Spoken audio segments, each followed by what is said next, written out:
सर्वांना मनापासून नमस्कार. आपल्याकडे अलीकडेच म्हणजे काल परवाच निकाल आलाय महाराष्ट्राच्या निवडणुकीचा आणि हा निकाल अत्यंत सगळ्यांना धक्का देणारा असा निकाल आहे. आणि या निकालामध्ये 132 जागांसह भाजप हा महाराष्ट्रातला सर्वात मोठा पक्ष म्हणून समोर आलेला आहे.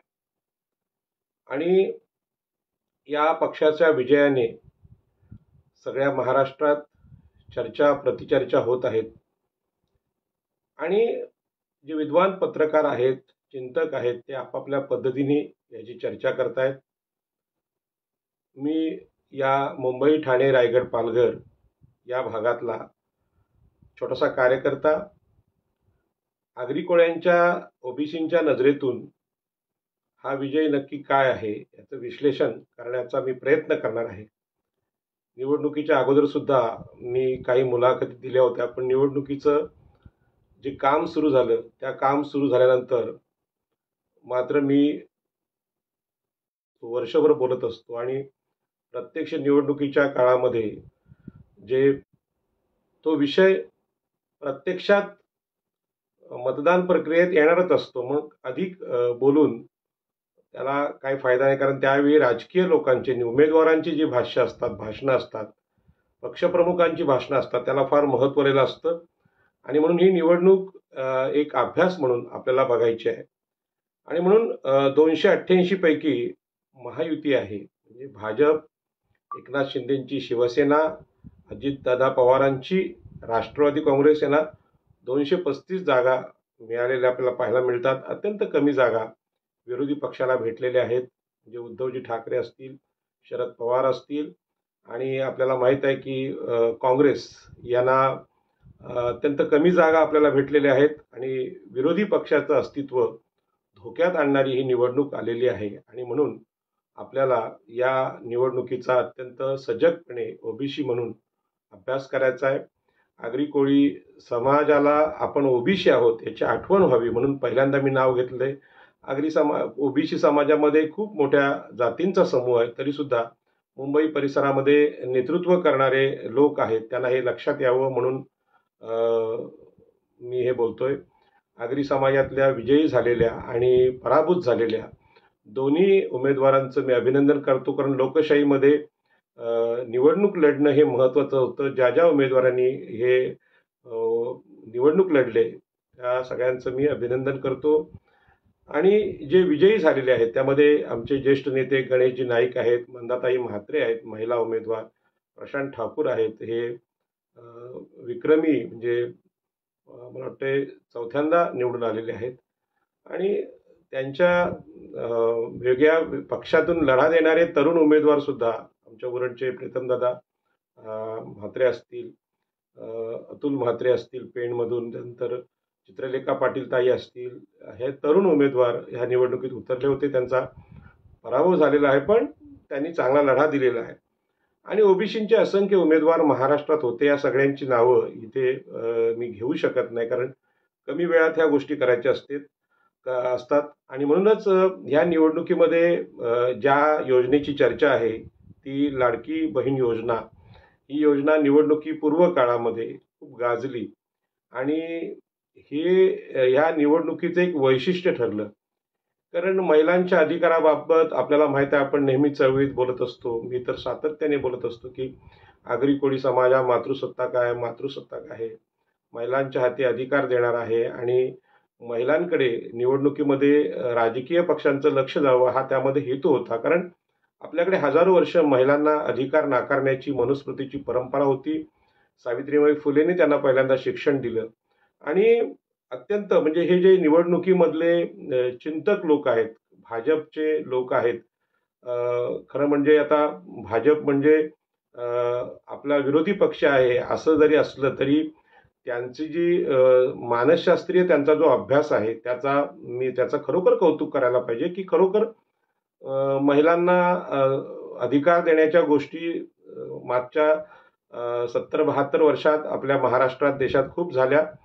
परंतु थेट पैसे देऊन उपेक्षित असलेल्या महिलांची मनं जिंकण्याचा जो प्रयत्न झाला, हा प्रयत्न मानसशास्त्रीय प्रयत्न आहे. आणि म्हणूनच मी ओबीसीना सांगेन की ओबीसीनो धर्माने, आपल्याकडे धर्माने जे वातावरण केलं की आकाशात स्वर्ग असतो, देव असतो, चमत्कार असतो, नरक असतो, हे जे आभासी तत्वज्ञान आहे, त्या आभासी तत्वज्ञानाला छेद देत खुद्द भाजपने आता हे सत्य स्वीकारलंय की फार काळ इथल्या महिलांना अधिकारापासून वंचित ठेवता येणार नाही, आणि म्हणून त्यांनी थेट पैसे देऊन त्यांची मनं जिंकण्याचा यशस्वी प्रयत्न केला. त्यामुळे या निवडणुकीत महिलांकडे राजकीय पक्षांचं लक्ष वेधलं गेलं. यासाठी भाजपाचं खरोखर अभिनंदन करायला पाहिजे. आणि आम्ही फुले शाहू आंबेडकरांचा जयघोष करणारे लोक सुद्धा या पद्धतीनं निवडणुकीत याचा अशा पद्धतीने उपयोग होईल याचा कल्पनाही करू शकलो नाही. आणि म्हणून जरी भाजपने हे पैसे देऊन मतं खरेदी करण्याचं तंत्र म्हणून याचा वापर केला असेल, पण महिलांच्या अधिकारांकडे लक्ष वेधलं गेलेलं आहे. आणि महिला आता जागृत आहेत, त्यांना ह्या सगळ्या गोष्टी समजते. परंतु कष्टकरी महिला आहेत, ज्यांच्याकडे कधी पैसे जात नव्हते, तिकडे पैसे गेलेले आहेत. आणि ज्या धार्मिक घोषणा झाल्या, बटेंगे तो कटेंगे, ह्या धार्मिक घोषणा झाल्या, एक है तो सेफ है, या धार्मिक घोषणा ओबीसीनी समजून घेतल्या पाहिजेत की या धार्मिक ध्रुवीकरण अजूनही ज्यांच्या डोक्यामध्ये असा आकाशातला धर्म आहे, देव आहे, त्यांच्यासाठी या सावध सूचना आहेत की जर एक बाजूला अधिकार नाकारलेल्या महिलांसाठी लाडकी बहीण योजना, रोख पैसे देण्याची जर भाजप घेऊन येतोय, तर निश्चितपणे त्यांना सुद्धा कळून चुकले की स्त्री शूद्राती शूद्र यांना जे अधिकार नाकारल्याची गोष्ट आम्हाला महात्मा ज्योतिबा फुल्यांनी सांगितली होती, ती गोष्ट लक्षात घेऊन आणि चळवळीचा प्रभाव लक्षात घेऊन महिलांची मतं घेण्यासाठी अत्यंत कल्पकतेने ही जी योजना आणली गेली. त्यानंतर विरोधी पक्षाला याचा बचाव करता आलेला नाही आणि त्यांनी सुद्धा सांगितलं आम्ही सुद्धा निवडून आलो तर पैसे देऊ.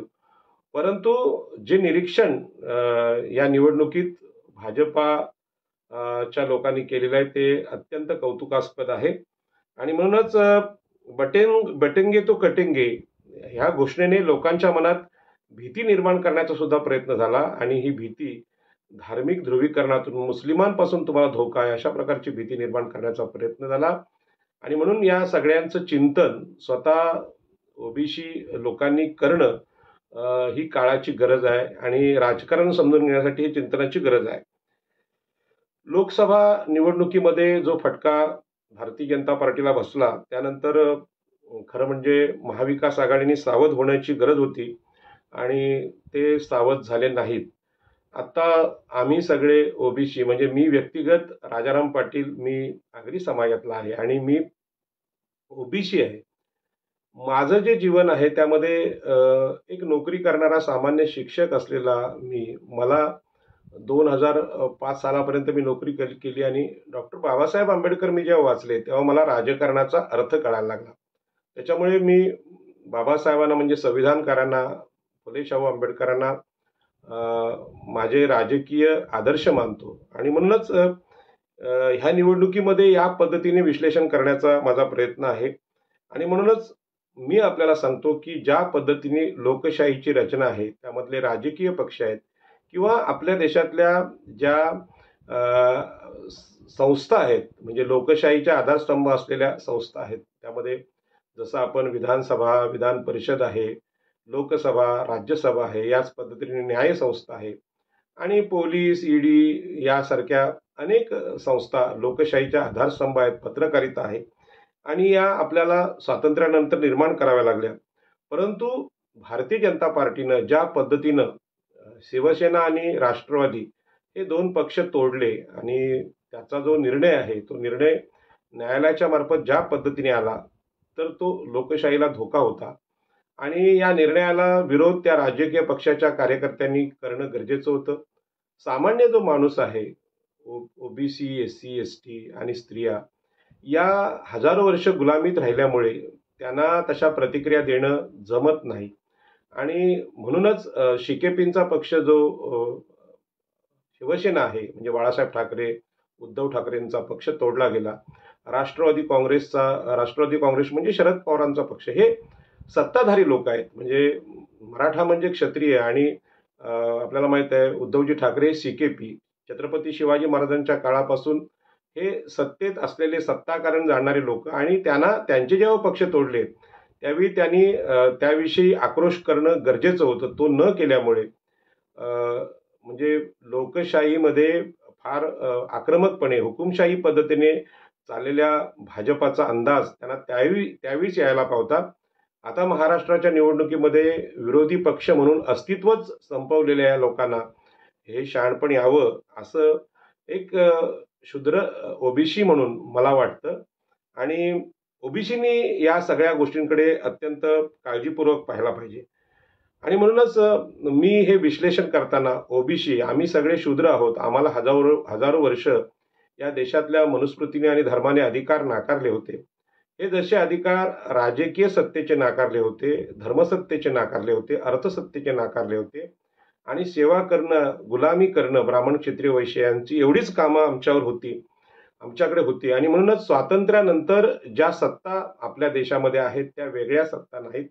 संविधान जरी असलं तरी ब्राह्मण क्षत्रिय वैश्य यांची सत्ता आपल्याला पाहायला मिळते. त्यातल्या त्यात महाराष्ट्रात मराठा या क्षत्रिय जातीची सत्ता आहे आणि या क्षत्रियांनी महाराष्ट्रावर राज्य केले. डझन डझन मुख्यमंत्री राहिले, डझन डझन गृहमंत्री झाले, डझन डझन महसूल मंत्री झाले आणि मराठ्यांचंच राज्य महाराष्ट्रात होतं. या निवडणुकीतलं जे माझं निरीक्षण आहे त्या निरीक्षणामध्ये राष्ट्रवादी काँग्रेस हा मराठ्यांचा पक्ष आणि शिवसेना हा CKP हिंदुत्ववादी पक्ष हे तोडण्याचं काम भारतीय जनता पार्टीने केलं.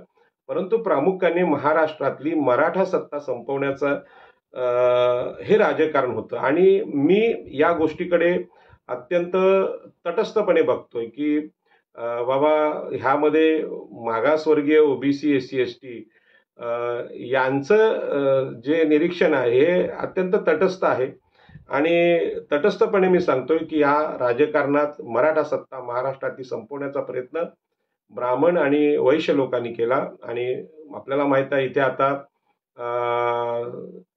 70% लोकांना पैसे पोच करा आणि निवडणूक या कारण मतदान 60% होतो आणि 60% 70 लोकांना पैसे पोच झाले की सीट फिक्स असं एक आमचं श्री भोईर यांनी मत व्यक्त केलेलं आहे. तर हा जो दृष्टिकोन आहे महाराष्ट्रातली मराठ्यांची जी सत्ता आहे ती उद्ध्वस्त करण्याचा प्रयत्न सातत्यपूर्ण चालू आहे. आणि त्याचा बचाव म्हणून मराठा आरक्षणाचं आंदोलन महाराष्ट्रात जरांगे पाटील यांनी केलं आणि ओबीसीमध्ये घुसखोरी करण्याचा प्रयत्न केला. आणि महाराष्ट्रामध्ये जरांगे पाटील यांच्या मराठा आंदोलनाला मी विरोध केला. तो मराठ्यांचा विरोधक म्हणून नव्हे तर जे भारतीय संविधानाने समतेचं सामाजिक न्यायाचं तत्व स्वीकारलं त्या तत्वानुसार मराठे हे क्षत्रिय आहेत, सत्ताधारी आहेत आणि त्यांना खरं म्हणजे ते शोषित नसल्यामुळे त्यांना आरक्षण मिळू शकत नाही. आरक्षण हे ओबीसी SC ST या मागासवर्गीयांसाठी आहे. यामुळे मी त्याला विरोध केला आणि हा सामाजिक न्यायाचा विरोध होता. पण या आजच्या ज्या राजकारणात जे महाराष्ट्रात घडलंय हे अत्यंत चिंतनीय गोष्ट आहे आणि ओबीसीनी ते त्या अँगलनी समजून घेणं गरजेचं आहे. आणि म्हणून राज्यातील मराठा सत्ता ही निशाणीवर होती. आणि शिंदे आणि अजितदादा हे जरी मराठा असले तरी आता ते भाजप म्हणजे ब्राह्मण आणि वैश्य या लोकांचे एक मांडलिक म्हणून काम करतात. स्वतंत्र मराठा सत्ता ती नाहीये. आणि जर ती स्वतंत्र मराठा सत्ता असेल तर निवडणुकीनंतर सुद्धा बंड होऊ शकतं. पण आता भाजपाने 132 जागा घेतल्यामुळे भाजपचा मुख्यमंत्री होणार हे जवळजवळ निश्चित आहे. आणि म्हणून महायुतीला 234 जागा भेटल्यात आणि मवियाला 50 जागा भेटल्यात. एवढी मोठी भयंकर निवडणूक याच्यापूर्वी कधी झालेली नाही. आणि म्हणून या निवडणुकीमध्ये पैशांचा वापर केलाय तर हे सत्य आहे. मी स्वतः 2 वेळा लोकसभा लढलोय, 1 वेळा विधानसभा लढलोय. अत्यंत गरीब परिस्थितीमधून राजकीय जागृती आली म्हणून फक्त निवडणूक मी लढलोय. निवडणुकीला प्रचंड पैसा लागतो हे मी अनुभवाने सांगतो आणि तो पैसा 2 कोटी 4 कोटी 5 कोटी नाही तर 100 कोटीच्या वर लागतो. आणि ज्या पद्धतीने प्रामाणिकपणे एखादा माणूस कष्ट करून काम करत असेल तर एवढे पैसे त्याच्या आयुष्यात मिळणं शक्य नाही. त्याच्यामुळे डॉक्टर बाबासाहेब आंबेडकर, नारायण नागू पाटील यांच्या कुळ कायद्यातून 20 गुंठे 10 गुंठे जमिनी मिळवलेले लोक एवढे पैसे कमवू शकत नाहीत. तरीसुद्धा मी नेहमी कौतुक करत असतो की आगरी समाजात काही उद्योजक 2 एकरवाले उद्योजक झाले आणि त्यांनी असा पराक्रम केलेला आहे. आणि त्यासाठी मी नेहमीच रामशेठ ठाकूर, हे माजी खासदार रामशेठ ठाकूर पनवेलचे, आणि जेम म्हात्रे ह्या 2 आमच्या दिग्गज उद्योजकांचा उल्लेख करत असतो. कारण का ज्यांना 1 एकर 2 एकर कुळ कायद्याने जमिनी भेटल्या होत्या, त्यांच्यामध्ये सुद्धा हिंमत असेल, कर्तृत्व असेल तर ते उद्योग करू शकतात. तरुणांनी आपल्या उद्योग जीवनाची सुरुवात लवकरच केली पाहिजे. माझ्या जीवनातले वयाच्या 35व्या वर्षापर्यंत मी नोकरी केल्यामुळे तो जोम असतो तारुण्याचा, तो जोम नोकरीत गेल्यामुळे आता नवीन उद्योग करणं फार अवघड आहे. आणि म्हणून मी निर्णय घेतला की माझ्या मुलाने आता उद्योग करावा. असं त्यांनी, तो नोकरी करतच नाही, तो उद्योग करतोय. परंतु आता जर निवडणुका लढायच्या असतील तर आपण उद्योजक असणं हे पहिल्यांदा गरजेचं आहे. कारण एवढा पैसा लागतो की तिथे सामान्य माणूस निवडणूक लढू शकत नाही. आणि म्हणून श्री भोईर यांनी घरांचा प्रश्न कोण सोडवणार असा प्रश्न केलेला आहे. भोईर साहेब, मी मुळात हे बोलायला उभं राहिलो ते याचमुळे बोलायला की आता आपल्याला चिंतन करायची वेळ आलेली आहे. आणि म्हणूनच मुंबईमध्ये 2016-17ला की कोळीवाड्यांचा विकास आम्ही एसआरए पद्धतीने, म्हणजे गलिच्छ वस्ती सुधार योजनेच्या नावाखाली करणार, आणि आगरी कोळ्यांच्या वस्त्यांना गलिच्छ ठरवलं गेलं. त्यामुळे सत्ताधारी विरोधी पक्ष सगळे त्यावेळी एक होते. आणि म्हणून पहिल्यांदा आम्ही मुंबईत ते आंदोलन सुरू केलं. आणि ह्या आंदोलनाला जी मीटिंग झाली वरळीला, त्यामध्ये ॲडव्होकेट आशिष शेलार भाजपाचे होते. आणि आशिष शेलार यांनी मग तो मुद्दा विधानसभेत मांडला. चंद्रकांतदादा पाटील आणि देवेंद्र फडणवीस यांनी तो मुद्दा मांडला. आणि या मुद्द्यामुळे मुंबईतल्या गावठाणांचा प्रश्न समोर आला आणि 12 कोळीवाड्याचं सीमांकन सुद्धा झालं. आणि कोळीवाड्याला अधिकार देण्याचा प्रयत्न भाजपाने त्यावेळी केला. त्यासाठी मी त्यांना धन्यवाद देतो. परंतु आत्ता ह्या कोळीवाड्यांना आम्ही क्लस्टर लावणार, म्हणजे नगरविकास मंत्री एकनाथ शिंदे यांनी तो निर्णय घेतला. आणि हा जो निर्णय आहे तो निर्णय आपल्या प्रचंड विरोधात गेला. आणि जी मुंबई महानगरपालिका, या मुंबई महानगरपालिकेने त्यावेळी सायन कोळीवाडा तोडला, म्हणजे शिवसेनेने तोडला.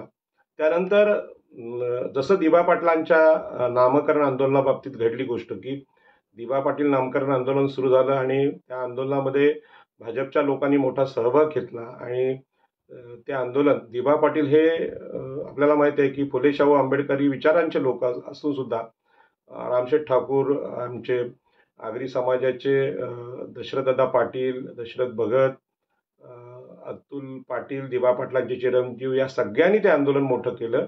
आणि ते शिवसेनेचं मुख्यमंत्री त्यावेळी उद्धवजी होते. आणि शेवटच्या काळात उद्धवजी ठाकरेंनी मान्य केलं की आगरी कोळ्यांचं जे पितामह आहेत दिबा पाटील यांचं नाव आम्ही द्यायला तयार आहोत. आणि त्यांनी आपल्या वडिलांचं नाव मागे घेतलं. याच पद्धतीने या निवडणुकीमध्ये आगरी कोळ्यांचा, गावठाणांचा मुद्दा उद्धवजी ठाकरे आणि आदित्य ठाकरे यांनी घेतला. चळवळीतले जे लोक आहेत, आपण चळवळ करतो, मी काय कुठल्या सत्ताधारी पक्षात नाही किंवा मी काय सत्ताधारी होईन अशी काय शक्यता मला तरी आत्तापर्यंत दिसत नाही. परंतु सत्ताधारी नसताना लोकशाहीमध्ये आपला मुद्दा चांगल्या पद्धतीने सातत्यपूर्ण मांडला तर तो यशस्वी होऊ शकतो. या निवडणुकीतलं हे एक यश होतं. उद्धवजी ठाकरे यांनी तो मुद्दा मांडला, आदित्य ठाकरे यांनी तो मुद्दा मांडला आणि कोळीवाड्या गावठाणांचा प्रश्न समोर आला. आणि म्हणून मी लोकांना सांगतो की सरकार जरी आता भाजपचं असलं तरी सुद्धा त्यांनी सुद्धा तो मुद्दा घेतलेला आहे. आणि जर आपण लोकशाहीमध्ये पाहिलं तर हे निवडून आलेले आमदार हे लोकसेवकच असतात. आपल्या देशाला राजेशाहीची सवय आहे, त्यामुळे त्यांना असं वाटतं की आम्ही आमदार झालो तर आम्ही राजा झालो. तर तसं नाहीये. तुम्ही 5 वर्ष लोकसेवक आहात. लोकांचं म्हणणं तुम्हाला ऐकावंच लागणार आहे आणि तरच तुमची सत्ता पुन्हा येणार. त्यामुळे लोकांनी निराश होण्याचं कारण नाही. आपला विषय आहे आपल्या घरांचा, गावठाणांचा, तो प्रथम आम्ही मांडणं, परिणामकारक मांडणं, घरं मोजणं, गावठाणं मोजणं, त्यासाठी लोकवर्गणी काढणं, सरकारवर विसंबून न राहता आपण हा लढा दिला पाहिजे. जरी आपल्या कोळीवाड्यांना क्लस्टर लावला असेल, नवी मुंबईत भाडे कराराचा मुद्दा निवडणूक पूर्व काळात झाला असेल, पण आगरी कोळ्यांना आता लढावं लागेल. आपले आमदार सुद्धा विधानसभेत आहेत, असं निराश व्हायचं कारण नाही. आणि म्हणून मी तुम्हाला लक्ष वेधू इच्छितो की या सगळ्या प्रकारामध्ये ही जी निवडणूक आहे ती आपल्याला यासाठी चिंतनशील आहे की ज्यांना मनुस्मृतीने हजारो वर्ष अधिकार नाकारले होते अशापैकी आम्ही आहोत. ओबीसी आहोत, आगरी कोळी कराडी आहोत, भंडारी आहोत आणि त्यांच्यासोबत असलेले SC ST आहोत. आणि म्हणून मी नेहमी इतिहासाचा उल्लेख करतो. लोकांना ते आवडतं की नाही मला माहीत नाही, परंतु छत्रपती शिवाजी महाराजांनी आम्हाला आरमाराची जबाबदारी दिली होती. पण मनुस्मृतीने चाललेल्या पेशवाईनं हे अधिकार आमच्याकडून काढून घेतले आणि आताच्या ज्या निवडणुकीमध्ये भाजपाने ओबीसीसाठी खूप मोठमोठी सभा घेतलेल्या आहेत, आश्वासन दिले आहेत. निवडणूक पूर्व काळामध्ये आगरी महामंडळ दिलेलं आहे, कुणबी समाजांना मदत केली आहे. जे जे लढाऊ लोक आहेत त्यांना न्याय देण्याचा प्रयत्न इथे आपल्याकडे झालेला आहे. आणि म्हणून या निवडणुकीमध्ये लोकांची जी चर्चा आहे, सामान्य माणसांची चर्चा आहे, ती या निवडणुकीत पैशाचा वापर प्रचंड झाला ते सत्य आहे. किंबहुना जे 100 कोटीच्या वरचे ज्यांची प्रॉपर्टी होती अशाच उमेदवारांनी थोडंफार या निवडणुकीत प्रभाव पाडायचा प्रयत्न केला, कारण या लोकशाहीमध्ये पैसा हा अनिवार्य झालेला विषय आहे. आणि त्याच्यामुळे विरोधी पक्षात जे जे लोक आहेत, भाजपाकडे तर पैसा प्रचंड आहे, कारण त्यांनी इलेक्ट्रॉनिक्स बॉन्ड आणले कंपन्यांकडून.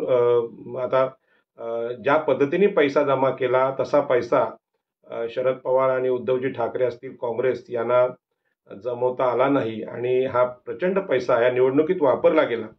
आणि म्हणून याच्या पाठीमागचं जे सत्य आहे ते सत्य मी आपल्याला सांगायचा प्रयत्न करणार आहे की आज माझ्यासारखा माणूस राजकारणाला समजतो, संविधानाला समजतो, संविधानिक अधिकारांची जाणीव आहे, परंतु एकच कारण आहे की अशा प्रकारची प्रॉपर्टी म्हणजे शेकडो एकर जमीन आपल्याकडे नाही. कारण आपण कुळ कायद्याने नारायण नागू पाटील, बाबासाहेब आंबेडकरांच्या कुळ कायद्याने जमिनीचे मालक झालो आणि ती जमीन सावकारी जी होती मराठा आणि ब्राह्मणांची आणि वैश्यांची, त्यांच्या शेतामध्ये राबणारे आम्ही लोक, आम्ही 20 गुंठे 10 गुंठ्याचे जमिनीचे मालक झालो, म्हणून एवढा पैसा आपल्याकडे येणं शक्यच नाही. आणि या निवडणुकीचा जो परिणाम आहे तो परिणाम आहे की एक प्रकारची दहशत गरीब माणसांच्या मनात आलेली आहे की एवढा मोठा पैसा या निवडणुकीत वाटला गेला.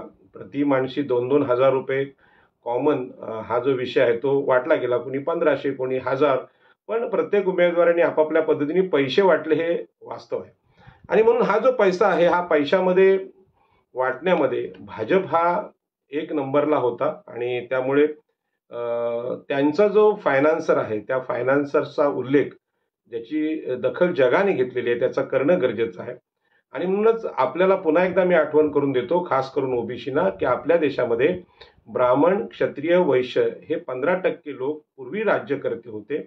आणि आता स्वातंत्र्यानंतर सुरुवातीची काही वर्ष सोडली तर आता पुन्हा एकदा त्याच लोकांचं राज्य आपल्या देशावर आले, केंद्रामध्ये आले. आणि यामध्ये सगळ्यात मोठे शेठ आहेत अदानी. आणि या अदानींनी ज्या पद्धतीने पैसा आपल्या देशामध्ये जमा केलेला आहे, ती पैसे जमा करण्याची पद्धत शूद्र अतिशूद्र या लोकांनी समजून घेतली पाहिजे.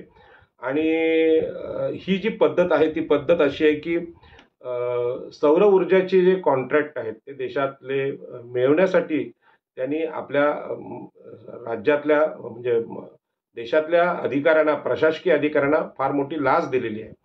आणि ही लाच दिल्यामुळे ही जे उद्योजक आहेत, म्हणजे ब्राह्मण असतील, क्षत्रिय असतील, वैश्य असतील, हे तिन्ही उच्चवर्णीय लोक प्रामाणिकपणाची नीती घेऊन कधीच नव्हते. मनुस्मृती ही अप्रामाणिकपणा आहे आणि मनुस्मृती ही शूद्रांची, स्त्रियांची गुलामीची विचारसरणी आहे आणि ती विचारसरणी घेऊन ते चाललेले. आता संघाच्या विचारसरणीचा विजय म्हणून लोकसत्तानी बातम्या छापलेल्या आहेत, परंतु ही संघाची विचारसरणी म्हणजे गुलामीची विचारसरणी आहे. आणि म्हणूनच अदानींचं जे कृत्य आहे त्या कृत्याकडे मी आपल्याला वळवतो.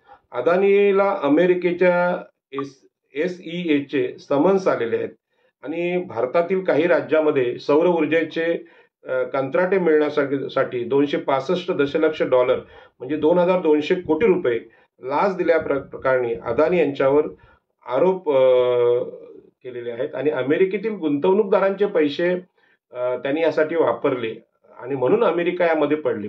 आता हा जो आरोप आहे, जे अदानींनी पैसे ज्या पद्धतीने आणायचा प्रयत्न केलाय ते भारतात किंवा जगामध्ये ते लोकांचा विश्वासघात करण्याचाच प्रकार आहे. आणि मग हे पैसे या पद्धतीने या निवडणुकीमध्ये येतात आणि सगळ्या पक्षांकडून म्हणजे प्रामाणिकपणाकडून पैसे, लोकवर्गणीतून पैसे येतात असं नाही, ही पैसे येण्याची पद्धत. परंतु भाजपने ह्यामध्ये जी आघाडी घेतलेली आहे त्या भाजपच्या अदानींचं जे काम आहे हे अमेरिकेने उघड केलंय. आणि म्हणून आता निवडणुकीमध्ये पैसे वाटले जातात का नाही ह्या चर्चा करायला लोक घाबरायचे, बोलायचं की नाही बोलायचं की नाही. तर मी 2 वेळा लोकसभा लढल्यामुळे मला लोकांना वाटायला माझ्याकडे पैसेच नव्हते, कारण मी ओबीसी आहे, शूद्र आहे आणि मनुस्मृतीनुसार हलका आहे आणि मला काय प्रॉपर्टीचा अधिकार मनुस्मृतीने नाकारलेला आहे. डॉक्टर बाबासाहेब आंबेडकरांनी काही थोडाफार दिला, त्यामध्ये काही लोकांना वाटणे एवढे पैसे नाहीत. आणि म्हणून हा जो पैसा उच्चवर्णीय लोकांकडे येतो तो घाम गाळून येत नाही, तर कष्ट करून येत नाही, तर तो ज्या पद्धतीने येतो त्याची दखल अमेरिकेने घेतलेली आहे. न्यूयॉर्क ईस्टर्न डिस्ट्रिक्ट कोर्टाने अमेरिकेच्या दिवाणी कार्यवाहीच्या फेडरल नियमांच्या नियम 12 अंतर्गत हे समन्स अदानीला बजावलेले आहे. त्याच्यामुळे प्रामाणिकपणा, अप्रामाणिकपणा, पाप, पुण्य यांचा विचार करणाऱ्या लोकांनी या गोष्टीचा अर्थ लावला पाहिजे की जे प्रामाणिकपणे कष्ट करून जगण्याची मराठी माणसाची पद्धत आहे, या मराठी माणसाच्या कल्पनेच्या पलीकडचा हा विषय आहे. आणि म्हणून लाईट बिल आज जे जास्त येते त्या लाईट बिलमध्ये सुद्धा आपलं शोषण आहे.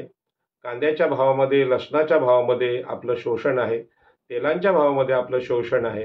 हे शोषण समजावून सांगण्याचा मागच्या निवडणूक पूर्व काळामध्ये मला जेव्हापासून या गोष्टी कळल्यात ते मी सांगायचा प्रयत्न करत आलोय. आणि म्हणून सत्ता जी येते ती सत्ता उगाच येत नाही. अशा प्रकारचं शोषण ब्राह्मण, क्षत्रिय, वैश्य या उच्चवर्णीयांना करण्याची सवय मनुस्मृतीच्या काळापासून आहे आणि आम्ही शोषित आहोत. आणि शोषित लोकांना बाहेर येण्याचे मार्ग सांगण्याचा प्रयत्न भगवान बुद्ध, चार्वाक आणि महावीरांनी केला. त्यानंतर फुले, शाहू आंबेडकरांनी तो प्रयत्न केला. आणि म्हणून हे आपण सातत्यपूर्ण सांगतोय. आजच्या या निवडणुकीत अशा चळवळीतल्या लोकांच्या बोलण्याला काही अर्थ उरलेला नाही किंवा कोणी अजूनही त्यावर काय बोललेलं नाही की बाबा या निवडणुकीबद्दल पैशांचा वाटप झाला किंवा ईव्हीएमचा उपयोग वेगळ्या पद्धतीने झाला म्हणून त्यावर बोलावं. कारण असं कोणी आता बोललेलं तर त्याला सांगतात लोक की तुमचा पराभव झाल्यामुळे तुम्ही बोलताय. परंतु हे वास्तव आहे की सामान्य माणसांनी मान्य केलं की होय, निवडणुकीमध्ये पैशाचा एवढा वापर होतो की चुकूनही आम्ही आता आमदारकी लढण्याचा प्रयत्न करणार नाही किंवा फॉर्म भरणार आहे, कारण एवढे पैसे आपल्याकडे नाहीत आणि लोकांना आता पैशाची सवय झालेली आहे. आणि म्हणून या पद्धतीने ही जी गुलामगिरी येते आणि त्या गुलामगिरी विरुद्ध बंड करण्याचं काम आपल्याकडे 2000 वर्षापासून भगवान बुद्धांनी पण केलं, चार्वाकांनी केलं आणि सांगितलं की ज्या पद्धतीनं हे लोक वाईट मार्गाने पैसे कमवतात आणि त्याला धर्माचं पावित्र्य देऊन सांगतात की आम्ही धार्मिक आहोत, आम्ही काय वाईट करत नाही, परंतु मागासवर्गीयांच्या रक्तामध्ये, मागासवर्गीयांच्या स्वभावामध्ये काहीही दोष नसतात. त्यांच्यावर जी गुलामगिरी लादलेली आहे ती गुलामगिरी याच पद्धतीने लादलेली आहे की ब्राह्मण, क्षत्रिय, वैश्य यांनी म्हणजे सगळ्या विचित्र नीतीचा वापर करून ही गुलामगिरी लादलेली आहे. आणि म्हणून ही गुलामगिरी भारतामध्ये जरी पकडली गेली नाही तरी अमेरिकेने ती पकडलेली आहे. आणि म्हणून अदानी जे त्यांचे सेट आहेत, त्यांनी जे पैसे पुरवले ते पैसे या पद्धतीने आलेले आहेत. आणि म्हणून अदानी समूहाने अमेरिकी फर्मसह अन्य गुंतवणूकदारांकडून कर्ज आणि रोख्यांच्या स्वरूपात $2 अब्ज उभे केले. त्यासाठी त्यांनी फर्मचे या फर्मच्या लाचखोरी विरोधी धोरणांशी संबंधित खोटे व दिशाभूल करणारी कागदपत्रे वापरली असा त्यांच्यावर आरोप आहे. आता अमेरिकेने याला गुन्हा समजला. आपल्या देशामध्ये आता असं हे पैसे कुठून आले, काय आले याचा विचार काय आपले लोक करत नाहीत. आणि याला नाव आता लोकसत्ताने दिले हा संघशक्तीचा विजय. आणि म्हणून राष्ट्रीय स्वयंसेवक संघ हा नक्की काय, तर ब्राह्मण, क्षत्रिय, वैश्य यांचं हे एक संघटन आहे. आणि यामध्ये मी तुम्हाला सांगतो की यामध्ये धर्म आणि अर्थ यांचा योग्य वापर ह्या निवडणुकीत झालेला आहे. धर्म म्हणजे आपल्याला माहित आहे मनुस्मृती धर्म, ब्राह्मणांचा धर्म. अर्थ म्हणजे आपल्याला माहित आहे पैसा, आणि पैसा म्हणजे वैश्य, म्हणजे अदानी, अंबानी हे जे लोक आहेत ते हे संघटित लोक आहेत. पारंपरिक जन्मताच ते श्रीमंत आहेत आणि धर्माने श्रेष्ठ आहेत. त्यांचा वापर इथे झाला गेला आणि धर्म आणि अर्थ या लोकांनी क्षत्रिय सत्तेचा पराभव महाराष्ट्रात केलेला आहे. हे मुद्दाम मी सांगतोय. आणि म्हणूनच अर्थकारण जे आहे ते पैशाचं वाटप आणि धर्म म्हणजे कटेंगे तो बटेंगे वगैरे ज्या अशा गोष्टी आहेत तो धर्माचा वापर या निवडणुकीत झालेला आहे. ओबीसींनी या गोष्टीकडे तटस्थपणे पाहिलं पाहिजे. मी भाजपचा विरोधक आहे म्हणून सांगत नाही, तर ह्याची चिकित्सा करणारा एक कार्यकर्ता आहे म्हणून सांगतो. कारण भाजपमध्ये आता आमचे गणेश नाईक, प्रशांतजी ठाकूर आणि मंदाताई म्हात्रे हे आमच्या परिसरात जिंकून आले. इतरत्र कुठले उमेदवार असतील तर मी आतापर्यंत मला त्यांची नावं आलेली नाहीत, तर मी काय सर्वज्ञ नाही, परंतु आमचेही लोक त्याच्यामध्ये आहेत आणि चांगल्या पद्धतीने निवडून आलेत. ओबीसींना आपल्याकडे वळवण्यात भाजपला ह्या निवडणुकीमध्ये यश आलं आणि त्यासाठी 330 ओबीसी मेळावे घेतलेले आहेत कोणी भाजपने. आणि निवडणूक लढणाऱ्यांना किंवा मतदारांना सांगतो की केवळ कल्पनेच्या पलीकडे किंवा स्वप्नाळू राहून निवडणूक जिंकता येत नसते. त्यासाठी कष्ट घ्यावे लागतात. आणि भाजपच्या कार्यकर्त्यांचं 330 ओबीसी मेळावे घेतले म्हणून त्यांचं मी अभिनंदन पण करतो. कारण जसं लाडकी बहीण योजनेच्या द्वारे स्त्रियांना महत्त्व, स्त्रियांच्या अधिकारांना महत्त्व निवडणुकीत आलं, याच पद्धतीने ओबीसीना सुद्धा 300 मेळावे घेतल्यामुळे महत्त्व आलं. कारण दुसरीकडे ओबीसीना मराठ्यांनी प्रेशर खाली घेतलं होतं की आम्ही ओबीसी आरक्षणात घुसखोरी करू, आणि प्रचंड आक्रमक आंदोलनं मागच्या काळात झाली. आणि ओबीसी घाबरतील असं धोरण काही लोकांचं होतं. आणि तरीसुद्धा भाजपने मेळावे घेतल्यामुळे ओबीसीना थोडा एक उठाव करायला संधी मिळाली. पण शेवटी सत्ता ही ब्राह्मण, क्षत्रिय, वैश्य यांची. महाराष्ट्रातल्या मराठ्यांचा पराभव झाला असला तरी आता महाराष्ट्रावर पुन्हा एकदा ब्राह्मण आणि वैश्य म्हणजे राष्ट्रीय स्वयंसेवक संघातले प्रमुख ब्राह्मण देवेंद्र फडणवीस साहेब असतील किंवा आमचे गडकरी साहेब असतील आणि त्यांना साथ माननीय पंतप्रधान मोदी आणि शहा यांची आहे. आणि म्हणून या सत्तेने महाराष्ट्रातली मराठा सत्ता संपवलेली आहे. ओबीसीना आपल्या जवळ घेतलेलं आहे आणि या 5 वर्षात ओबीसीना आपले जे अधिकार आहे त्यासाठी संधी आहे. आणि म्हणून या निवडणुकीमध्ये ओबीसीनी सकारात्मक पद्धतीने पाहिलं पाहिजे आणि आपल्या प्रगतीच्या, आपल्या घरांचा, आपल्या गावठाणांचा विषय या आपल्या आमदारांच्या माध्यमातून मांडला पाहिजे असं मला वाटतं. आता उरण, पनवेल, खालापूर, पेण, अलिबाग या भागामधल्या जमिनींचा जो प्रश्न आहे, या जमिनींना कुठे नैना लावलेल्या आहे, कुठे टीपीएस स्कीम लावली, आणि या जमिनी भूसंपादन न करता ताब्यात घेण्याचा प्रकार या सरकारने निवडणुकीच्या अगोदरच सांगितलंय. आणि त्यामध्ये अनेक गावं आणि घरं आपली तुटणार आहेत, हे पण सत्य आहे. परंतु आता यासाठी स्वतःहून लोक म्हणजे सरकार आपल्याला न्याय देणार नाही, तर संघर्ष करण्याची जबाबदारी आपली आहे. आणि म्हणून या निवडणुकीमध्ये मला असं वाटतं की माझी जबाबदारी ही वाढलेली आहे. आणि म्हणून मला खूप प्रवास करावा लागणार आहे आणि मी ठरवलंय की हा प्रवास करायचा. आपल्या समाजाचे हक्क अधिकार आपण लढवून मिळवायचे. आणि मला माहीत आहे की स्वातंत्र्यपूर्व काळात डॉक्टर बाबासाहेब आंबेडकरांनी कुळ कायद्याची मांडणी ज्या पद्धतीने केली नारायण नगुना घेऊन, तर ते काय पंतप्रधान झाले नाहीत, परंतु त्यांनी आम्हाला तो अधिकार दिला. यानंतरच्या काळात दत्ता पाटील आणि लोकनेते दिबा पाटील यांनी सुद्धा आमच्या हक्काचा संघर्ष केला. ते काय सत्ताधारी पक्षात गेले नाही किंवा मंत्री नव्हते, पण विरोधी पक्षात राहून सुद्धा आपल्याला लढता येतं, हे लोकशाहीचं वैशिष्ट्य आहे. मी भाजप सरकारला किंवा देवेंद्र फडणवीस, एकनाथ शिंदे आणि अजित पवार यांना विनंती करेन की आता विधानसभेत विरोधी पक्षाला 50 पेक्षा कमी जागा आहेत, परंतु पूर्वीच्या काळामध्ये अशा प्रकारची निवडणूक लागल्यावर सुद्धा कमी जागा असून सुद्धा विरोधी पक्षाच्या ह्याला आमदारांना विरोधी पक्षनेते पद दिलं होतं. त्यामध्ये आमचे दत्ता पाटील विरोधी पक्षनेते झाले होते. कारण विरोधी पक्ष हा असला पाहिजे, तो लोकांची भूमिका मांडतो. आणि एक आसुरी आनंद म्हणजे ह्या एवढ्या जागा घेतल्यानंतर मिळाल्यानंतर जबाबदारी सुद्धा भाजपाची तेवढीच आहे. लोकांना न्याय द्यावा लागेल, कारण ही लोकशाही आहे.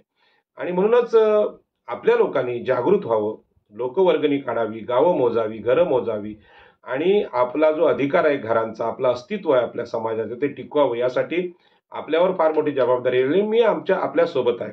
आणि म्हणून आर्थिक बाबतीत देश विकण्याचा सपाटा लावलेल्या धोरणांचा सामान्य जनांना अजिबात अंदाज आला नाही. हा पैसा कुठून येतो? म्हणजे आपल्याला लाईट बिल रोज भरावं लागते. लाईट बिल कसं वाढवतात आणि चढ्या दराने वीज कशी देतात, त्यातून पैसा कसा काढला जातो. आणि याचं उदाहरण अदानींना जी समन्स आली अमेरिकेत न्यायालयाची, त्यातून लक्षात येतं की ब्राह्मण, क्षत्रिय, वैश्य हे ज्या पद्धतीने आमचं शोषण करत आले आणि हजारो वर्षांची आमच्यावर गुलामगिरी आली, आजही आम्ही खऱ्या अर्थाने गुलाम आहोत. कारण आमचा कुठलाच नेता आता या वर्तमान राजकारणात मुख्यमंत्री होऊ शकत नाही. जर मुख्यमंत्री झाले तर फडणवीस होतील आणि 2 उपमुख्यमंत्री हे आपल्याला कल्पना आहे की अजितदादा पवार आणि एकनाथ शिंदे दोन्ही मराठा असतील.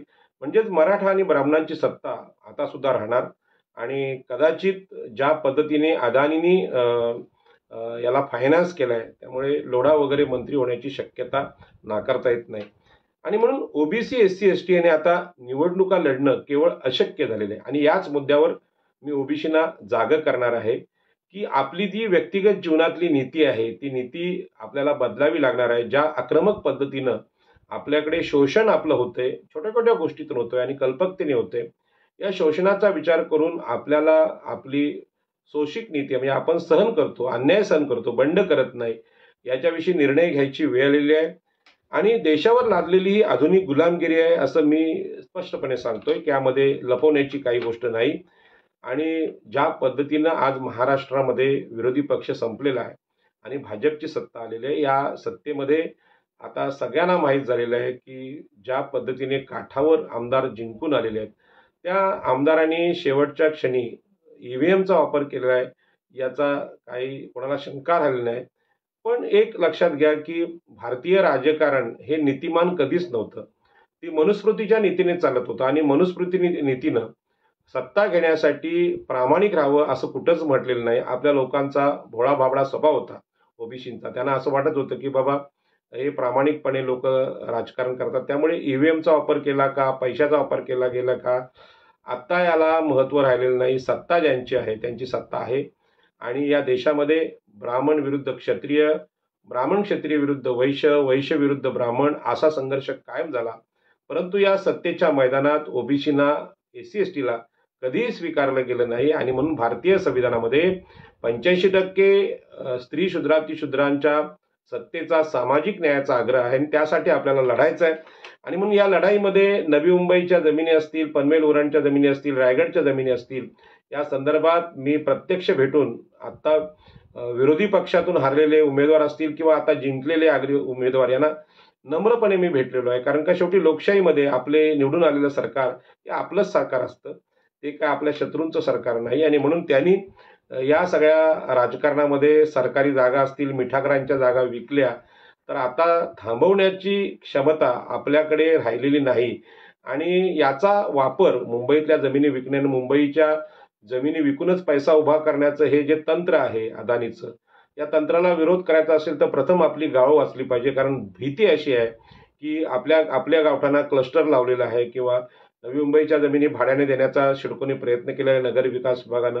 तर यातला आपलं अस्तित्व टिकवण्याचा जो संघर्ष आहे, त्या संघर्षाला आपण पाठिंबा दिला पाहिजे. आणि म्हणून आज ज्या पद्धतीने देशामध्ये निवडणुका होतात, महाराष्ट्राची सत्ता ज्या पद्धतीने सत्ता परिवर्तन झाले, त्यामध्ये पहिल्यांदाच मोठ्या प्रमाणात पैशाचा वापर आणि तो पैसा उभा करताना जी नीती आहे, ती नीती धक्कादायक नीती आहे. आणि यामध्ये निवडणूक आयोग असेल, ईव्हीएम मशीन असेल, यांचा वापर ज्या पद्धतीने झालेला आहे, त्याचा धसका सगळ्यांनी घेतलेला आहे. आणि म्हणून मला असं वाटायला लागलं, की भाजप आणि संघ परिवार यांनी आता देव, स्वर्ग, आत्मा हा विषय सोडून चार्वाक नावाच्या विचारवंताचा विषय स्वीकारलेला आहे. कारण का पुढचा जन्मच नाही. जे काय खायचं असेल ते याच जन्मात खाल्लं पाहिजे. सामान्य माणसांनी याचा विचार केला पाहिजे, की स्वर्गाकडे डोळे लावून बसलात तर आपलं घर सुद्धा तुटू शकतं. आणि म्हणून घर हे स्वर्ग आहे, जमिनी हा स्वर्ग आहे. यासाठी आम्ही संघर्ष उभा केला पाहिजे असं मला वाटतं. आणि म्हणून लोकनेते दिबा पाटलांनी चार्वाकाला आदर्श मानलं होतं. कारण लोकनेते दिबा पाटलांना माहीत होतं, की मनुस्मृतीचे हस्तक ब्राह्मण, क्षत्रिय, वैश्य असंच जीवन जगतात. फक्त लोकांना दाखवण्यासाठी त्यांनी देव, चमत्कार, धर्म वगैरे उभा केलेला आहे, जो त्यांच्या फायद्याचा आहे. आणि ती कुठलीही नीती न पाळणाऱ्या लोकांनी आपल्याला फसवलेलं आहे आणि देव आपल्याला न्याय देत नाही. आणि म्हणून देव नाकारणाऱ्या चार्वाकांचा आदर्श लोकनेते दिबा पाटलांनी घेतला, भगवान बुद्धांचा घेतला, महावीरांचा घेतला.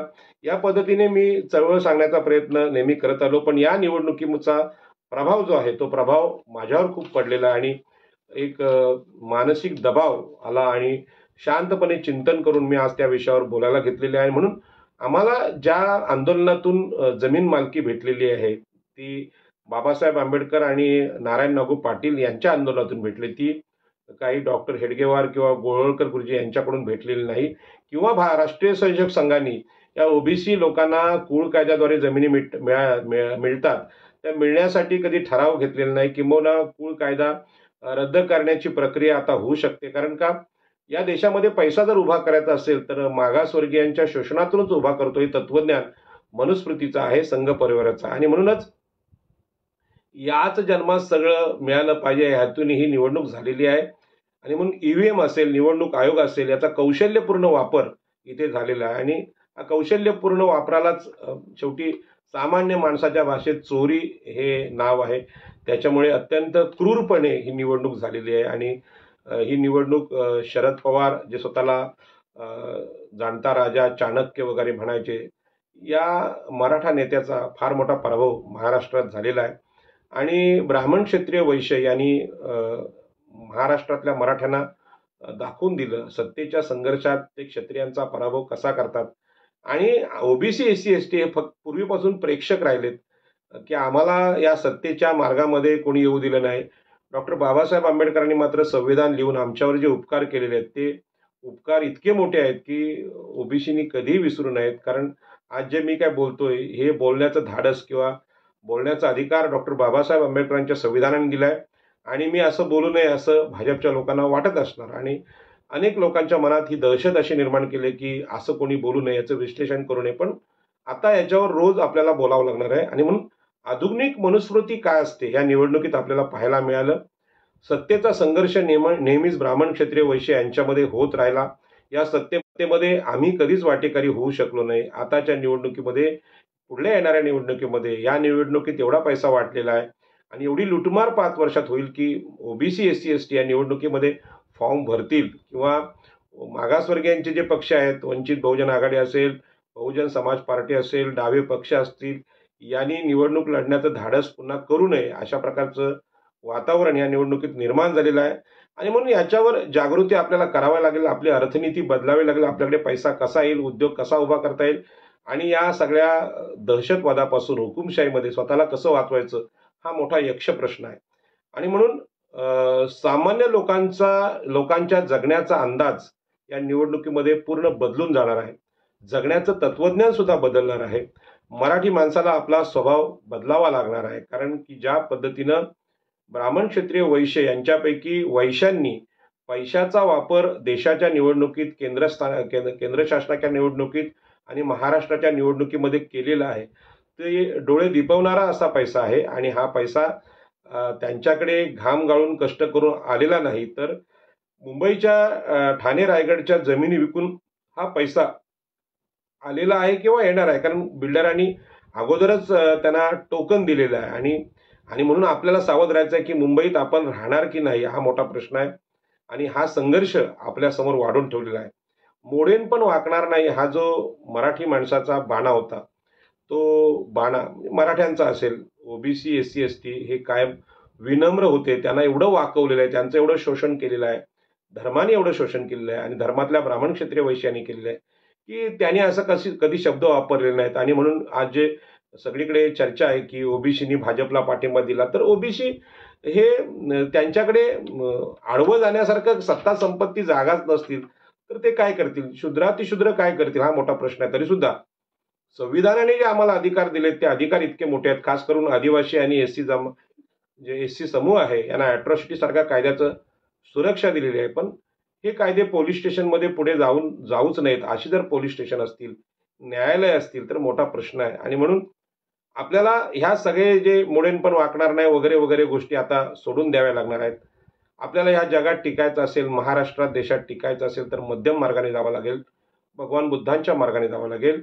मागासवर्गीय समूहामध्ये मैत्री भावना निर्माण करावी लागेल. आणि जे सरकार आलेलं आहे तर हे इंग्रजांचं तर सरकार नाही किंवा मोगलांचं नाही आणि फ्रेंचांचं नाही, हे सरकार आपल्या देशातल्या उच्चवर्णीय हिंदूंचं सरकार आहे.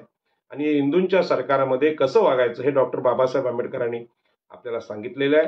आणि या सगळ्या प्रकारामध्ये आम्ही सतत जागृत असणं, जागे असणं, धार्मिक धुंदीमध्ये न राहता आम्ही जागृत असणं आणि जागृत होणं म्हणजेच रोज 10 मिनिटं सकाळी संध्याकाळी डोळे मिटून चिंतन करणं आपल्या जीवनाचं, आपल्या उत्पन्नाच्या साधनांचं, आपल्या जगण्याच्या साधनांचं.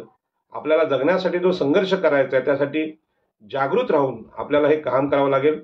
आणि मी तुम्हाला सांगतो या चर्चेच्या शेवटी की भारतीय जनता पार्टीने किंवा संघ परिवाराने किंवा एकनाथ शिंदे असतील, अजितदादा असतील किंवा फडणवीस यांनी माणसाच्या मानसशास्त्राचाच अभ्यास केलेला आहे. आणि हे मानसशास्त्र कशामध्ये लपलेलं आहे, कोरोना नंतर आपल्याला माहित आहे, नोटबंदीनंतर हा समाज बेरोजगारीच्या वाटेवर आहे, अत्यंत कंगाल झालेला आहे, त्याच्याला जगण्यासाठी पैसे नाहीत. आणि अशा कंगाल झालेल्या गरीब माणसाला वाकवण्यासाठी पैशाचा वापर निवडणुकीत झाला आणि त्या पैशाच्या वापरामुळे महाराष्ट्रातले जे वक्ते आहेत, म्हणजे पूर्वीच्या काळामध्ये अटल बिहारी वाजपेयी असतील किंवा प्रमोद महाजन असतील किंवा बाळासाहेब ठाकरे असतील, यांची भाषणं व्हायची, विद्वत्तापूर्ण भाषणं व्हायची. पण आता भाजपच्या महासचिव तावडेंना पैसे वाटप करताना पकडलं गेलं. म्हणजे ते सत्य काय ते पोलीस जाणत, परंतु तसे सोशल मीडियावर चर्चा झाली. तर आता भाषणं करून चालणार नाही, आता काहीतरी रोखीच्या स्वरूपात दिलं पाहिजे. हा जो पवित्रा घेतलेला आहे संघ परिवाराने, ते वास्तव आहे की खरं म्हणजे जे महिला अत्याचार निवडणूकपूर्व काळात झाले त्यामध्ये महिलांमध्ये प्रचंड चीड होती आणि क्रांती होणार असं वाटत होतं, परंतु त्या क्रांतीला शांत करण्याचा मानसशास्त्रीय प्रयत्न भाजपाने केला आणि मोठा विजय त्यांना भेटला. आणि म्हणून या सगळ्या प्रकारामध्ये ज्या नीतीनं, ज्या कल्पकतेनं आपले राज्यकर्ते लोकशाहीमध्ये वागतायत, त्यांच्या इतकंच हुशार आमच्या लोकांनी झालं पाहिजे. आणि म्हणूनच भगवान बुद्ध, भगवान महावीर आणि चार्वाक यांनी सांगितलेला विचार काय आहे हे आज मी सांगणार नाही, पण हळूहळू आपल्याला सांगणार आहे. कारण आपलं जगणं, आपली घरं, आपली गावठाणं यांचं अस्तित्व आपल्याला जपलं पाहिजे. विकासाच्या नावाखाली जे प्रकल्प आपल्याकडे येतात, त्या प्रकल्पामध्ये समुद्रातल्या मच्छीमारांच्या बंदरातून जे कोस्टल रोड गेले त्यामुळे मच्छीमारांचं पुनर्वसन झालंच नाही. मच्छीमारी संपलेली आहे. एखादं करंजा बंदर आपल्याला भेटलंय, पण प्रत्येक कोळीवाड्याला असं बंदर पाहिजे. आपली गावठाण मिळाली पाहिजेत. हे सगळे विषय शूद्रातिशूद्रांना मांडण्यासाठी फुले शाहू आंबेडकरांशिवाय पर्याय नाही. भारतीय जनता पार्टीतले सगळे लोक आज कौतुकास पात्र जरी असले तरी मला त्यांना आठवण करून द्यावी लागेल की होय, हे संविधान ज्या डॉक्टर बाबासाहेब आंबेडकरांनी लिहिलेलं आहे, त्यांनी स्त्री शूद्रातिशूद्रांना महात्मा फुल्यांनी न्याय देण्याचा जो विषय त्यांनी या संविधानात मांडलेला आहे. आणि म्हणून आम्ही मराठा आरक्षणाचं जे असंविधानिक आंदोलन होतं त्या आंदोलनाविरुद्ध मी महाराष्ट्रात आवाज उठवला. तो आवाज मराठा समाजाविरुद्ध नव्हता, तर मराठ्यांनी ज्या पद्धतीने असंविधानिक मार्गाने गेले त्याचा होता. मी आपल्याला या आलेल्या सरकारचं अभिनंदन करताना मी हे सांगेन की सरकार जरी तुमचं असलं तरी तुम्ही 5 वर्ष लोकसेवक आहात आणि लोकसेवक म्हणून इथल्या नागरिकांना, इथल्या भूमिपुत्रांना न्याय देण्याचा विचार आपण करावा. अशा प्रकारचं पत्र निवडणूक पूर्व काळात मी दिलं होतं देवेंद्र फडणवीसांना. कारण ज्या पद्धतीनं देशाच्या केंद्राच्या निवडणुका होत आहेत त्याच पद्धतीने महाराष्ट्राच्या निवडणुका होणार याचा मला अंदाज होता. आता जे विरोधी पक्षात आहेत, उद्धवजी ठाकरे असतील, शरद पवार असतील आणि काँग्रेसचे नाना पटोले यांनी सुद्धा आता शहाणं होण्याची वेळ आली आहे. आणि म्हणजे अख्ख्या देशाला महाराष्ट्राची निवडणूक ही विचार करायला लावणारी निवडणूक आहे. आणि खास करून स्त्री शूद्रातिशूद्र, ओबीसी, एससी, एसटी यांना प्रचंड मोठा विचार करावा लागणार आहे. मी ज्या आंबेडकरी चळवळीला आदर्श मानतो त्या चळवळीला सुद्धा आता खूप हुशारीने वागावं लागणार आहे. कारण या सगळ्यामध्ये सामान्य माणसाच्या अस्तित्वाला धोका आहे. याच पद्धतीने जर होत राहिलं तर ज्या पद्धतीने अदानींना अमेरिकेने नोटीस दिली त्या पद्धतीने जगाकडे आपल्याला जावं लागेल. जागतिक मीडियाचा वापर करून आपलं अस्तित्व ठेवावं लागेल. पुन्हा एकदा मी जिंकून आलेल्या देवेंद्र फडणवीस साहेब असतील, आपले एकनाथ शिंदे असतील आणि अजितदादा पवार, हे आमच्या सरकारमध्ये यांचं सरकार जे आलेलं आहे त्यांना शुभेच्छा देतो. त्यांच्या सगळ्या विजयीच्या आमदारांना शुभेच्छा देतो. यामध्ये भगवान बुद्धांनी सांगितलेली मैत्री आणि डॉक्टर बाबासाहेब आंबेडकरांनी लिहिलेल्या आमच्या संविधानातून तुम्हाला हे राज्याचा कारभार करायची संधी भेटते. तुमच्या विजयाचं मी अभिनंदन करतो. आणि पराजित झालेल्या लोकांनी पुन्हा एकदा या सगळ्यांचा विचार केला पाहिजे की निवडणूक ही विचारांवर झाली पाहिजे. ही महाराष्ट्राची पुरोगामी परंपरा होती. त्या पुरोगामी परंपरेला गुजरातमधल्या नरेंद्र मोदी आणि अदानी, अमित शाह यांनी छेद दिलेला आहे. आणि मराठा सत्ता, क्षत्रिय सत्ता याला आम्ही व्यापाराच्या मार्गाने, पैशाच्या मार्गाने उद्ध्वस्त करू शकतो. अशा प्रकारचा विजय आज महाराष्ट्रात झालेला आहे. पण यामध्ये ओबीसी, एससी, एसटी आणि स्त्रिया यांचं काहीही नाही. आम्ही फक्त मतदार आहोत. आम्ही सामान्य नागरिक आहोत. आम्हाला सुद्धा सत्तेचा वाटा पुढल्या निवडणुकीत भेटला पाहिजे आणि मागासवर्गीयांचा मुख्यमंत्री झाला पाहिजे असा संकल्प करूया. आणि या सरकारकडे आपण वर्षभर आंदोलनं करून, आपण भाषणं करून, उपोषणं करून, मोर्चे काढून आपल्या मानवी अस्तित्वाचा जो संघर्ष डॉक्टर बाबासाहेब आंबेडकरांनी 14 तळ्याच्या माध्यमातून शिकवला, मनुस्मृती दहनातून शिकवला, कायद्यातून शिकवला, चिरनेर जंगल सत्याग्रहातून शिकवला, लोकनेते दिबा पाटलांनी शिडकोला लोकशाहीत राहूनच विरोध केला आणि दत्ता पाटलांनी सेजला विरोध केला. ही सगळी आंदोलनं आमच्यासाठी आदर्श आहेत आणि म्हणून आपल्याला अधिकार जे तुटपुंज भेटलेत ते आमच्या नेतृत्वामुळे भेटलेत. त्यामुळे आमच्या नेतृत्वाला, आमच्या नेतृत्वाच्या विचाराला विसरण्याचं काहीच कारण नाही. आणि लोकशाहीमध्ये मी आदरपूर्वक देवेंद्र फडणवीस यांना विनंती करेन की लोकशाही ही याच पद्धतीनं संविधानिक पद्धतीने चालली पाहिजे. इथे हुकुमशाही किंवा क्रूरपणा आपण करू नका अशी नम्र विनंती करतो. आणि तुमच्या जर JCB मशीन जर आमच्या गावठाणं तोडायला आल्या तर आम्ही तिथे उभं राहणार. तुम्ही आम्हाला तुरुंगात टाकणार, अनेक आमच्या नेत्यांना अगोदर टाकलेलं आहे, परंतु लोकशाही मार्गाने लढणाऱ्या लोकांशी लोकशाही पद्धतीने वागा, ते काही गुन्हेगार नाहीत अशी नम्र विनंती करतो. आणि आगरी, कोळी, कराडी, भंडारी, OBC समाजाच्या वतीनं मी आपल्याला पुन्हा एकदा सगळ्यांना आपल्या विजयाबद्दल अभिनंदन करतो आणि माझं बोलणं संपवतो. आणि पराजित उमेदवार आहेत त्यांना नेतृत्व भेटलेलं आहे. खास करून मी ज्यांना मोठा पाठिंबा माझा दिला होता, जे म्हात्रे यांचे सुपुत्र उरणमधले प्रीतम म्हात्रे यांना पाठिंबा दिला होता, त्यांना चांगलं मतदान झालं. आणि मागचे आमदार महेश बालदी हे विजयी झालेले आहेत. आणि हे जे महेश बालदी आहेत, ते महेश बालदी आमच्याकडे व्यापारासाठी त्यांचे वडील आलेले आहेत. आणि आज देशामध्ये या वैश्य सत्तेचा, व्यापारी सत्तेचा विजय झालेला आहे, त्यामध्ये त्यांचाही विजय आहे. त्याच्यामुळे आपल्याला हे ब्राह्मण, क्षत्रिय, वैश्य यांच्याकडून खूप साऱ्या गोष्टी, चांगल्या गोष्टी आहेत त्या शिकाव्या लागतील. त्यांची जी नीती आहे ती नीती मनुस्मृतीची जरी असली, हुकुमशाहीची जरी असली, तरी आपल्याला याच्यातून बचाव करण्यासाठी आपल्याला खूप मोठं चिंतन, खूप मोठं बदल आपल्या स्वभावात करावे लागतील. आणि या बदलांचा स्वागत मी करेन. यावर आपण चर्चा करू. आपल्या प्रतिक्रिया मला अपेक्षित आहेत. आणि पुन्हा एकदा नव्या सरकारचं अभिनंदन करतो. आणि पुढची विधानसभा, पुढची लोकसभा येईपर्यंत आपल्याला या भारताला मिळालेल्या लोकशाहीचं कौतुक डॉक्टर बाबासाहेब आंबेडकरांनी आणि आपल्या सगळ्यात पंडित जवाहरलाल नेहरू असतील, सरदार पटेल असतील, यांनी राजेशाही संपवली आणि इथे लोकशाही आणली. ही लोकशाहीच राहावी. कोणाच्याही कुठल्याही पक्षाच्या मनात, आमदारांच्या मनात राजेशाहीचा लवलेश येऊ नये अशा प्रकारची विनंती मी सगळ्यांना करतो. आणि पुन्हा एकदा हे माझं ऐकून घेतल्याबद्दल धन्यवाद देतो. मध्ये नेट गेलं होतं, ते आपण एकत्र जोडून YouTubeला टाकणार आहोत. परंतु आपल्याला या निवडणुकीने एवढं शहाणपण दिले की आपल्याला आपले स्वभाव नक्कीच बदलावे लागतील, एवढं निश्चित. आणि ते स्वभाव गुलामगिरी संपून स्वातंत्र्याकडे वाटचाल करणारे असावेत, असा संकल्प करूया. जय हिंद, जय महाराष्ट्र, नमो बुद्धाय, जय एकविराय.